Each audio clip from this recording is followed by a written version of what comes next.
తాడా media వార్తకు స్వాగతం. తెలంగాణ రాష్ట్ర ప్రభుత్వం బీసీలకు 42% రిజర్వేషన్ అమలు చేసి స్థానిక సంస్థల ఎన్నికలకు వెళ్లాలని తెలంగాణ జాగృతి యూత్ రాష్ట్ర అధ్యక్షుడు సంపత్ గౌడ్ కామారెడ్డి జిల్లా రుద్రుడ్ మండలంలో జాగృతి యోజన సమాఖ్య సమావేశంలో ముఖ్య అతిథిగా హాజరై మాట్లాడారు. ఈ కార్యక్రమానికి అధ్యక్షతన వహిస్తున్నటువంటి మధు గారికి, అలాగే ఇక్కడ ఈ కార్యక్రమం నిర్వహిస్తున్నాం, మీరు తప్పకుండా రావాలని నిజామాబాద్ జిల్లా జాగృతి అధ్యక్షులు రాష్ట్ర నాయకులకు అందరికీ విజ్ఞప్తి చేయడంతో వాళ్ళు కూడా ఇక్కడికి చేసినటువంటి అవంతన్న గారు, లక్ష్మీనారాయణ అన్న గారు, సుధాకర్ అన్న గారు, ఇంకా దేవేందర్ అన్న గారు, బోధన అధ్యక్షులు శంకర్ గారికి, గట్టువారి గారికి, నరేష్ గారికి, చంద్రకాంత్ గారికి, దేవేందర్ అన్న గారికి, ఇంకా వేదిక మీద ఉన్న అందరికీ, అలాగే వేదిక మీద ఉన్నటువంటి పాత్రికేయ మిత్రులందరికీ, ఇక్కడికి వచ్చేసినటువంటి మండల జాగృతి నాయకులకు అందరికీ పేరు పేరున నమస్కారాలు తెలియజేస్తున్నాం. నేటి సభ ముఖ్య ఉద్దేశం ఏంటంటే, ఇవాళ తెలంగాణ రాష్ట్రంలో కాంగ్రెస్ పార్టీ ప్రభుత్వం కామారెడ్డి, మన ఉమ్మడి జిల్లాలోని కామారెడ్డి జిల్లాలో మనకు ఒక మోసపూరితమైన హామీ ఇవ్వడం జరిగింది. బీసీలకు 42% రిజర్వేషన్ ఇస్తామని చెప్పి ఇంతవరకు రాజ్యాంగబద్ధంగా అమలు చేయించకపోవడం, ఎందుకంటే ఇవాళ స్థానిక సంస్థలకు కూడా వెళ్తారు. మన బీసీలకు 42% ఇవ్వకపోతే ఇవాళ మనకు చాలా నష్టం జరుగుతుంది. అందుకని ఇవాళ మన రాష్ట్ర జాగృతి అధ్యక్షురాలు, మన ఉమ్మడి జిల్లాల ఎమ్మెల్సీ అయినటువంటి గౌరవనీయులు కల్వకుంట్ల కవితక్క గారి ఆధ్వర్యంలో ఇవాళ మన బీసీల కొరకు, అంటే మన రాష్ట్రంలో ఏ వర్గానికి అన్యాయం జరిగినా ఆ వర్గం కోసం పోరాడే ఏకైక నాయకురాలు ఎవరంటే కవితక్క గారని మనం చెప్పచ్చు. ఎందుకంటే అసెంబ్లీలో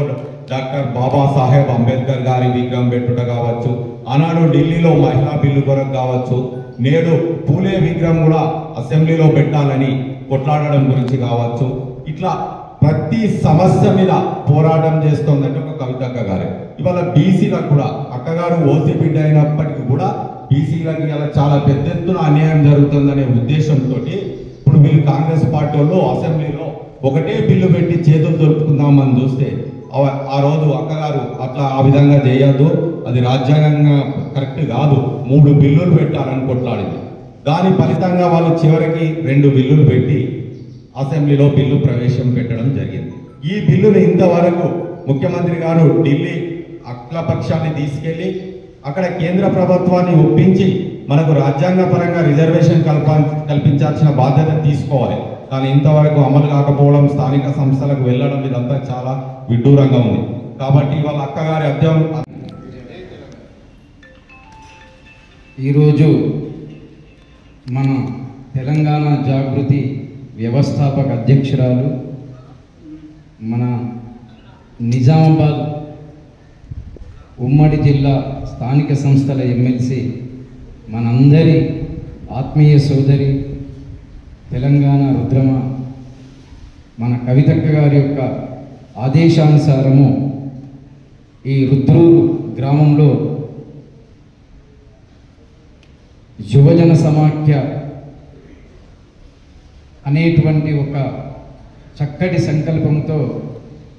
ఈ కార్యక్రమాన్ని ఏర్పాటు చేసినటువంటి తెలంగాణ జాగృతి రాష్ట్ర యువజన సమాఖ్య రాష్ట్ర అధ్యక్షులు సోదరులు సంపత్ కుమార్ గౌడ్ గారికి మరియు కవితక్క గారికి 2006 నుండి కూడా ఉద్యమ సమయంలో చేదోడు వాదోడుగా ఉంటూ, నాకు కూడా అన్ని రంగాలుగా ఉద్యమంలో, మేము తెలంగాణ ఉద్యమంలో కవితక్క యొక్క పిలుపు మేరకు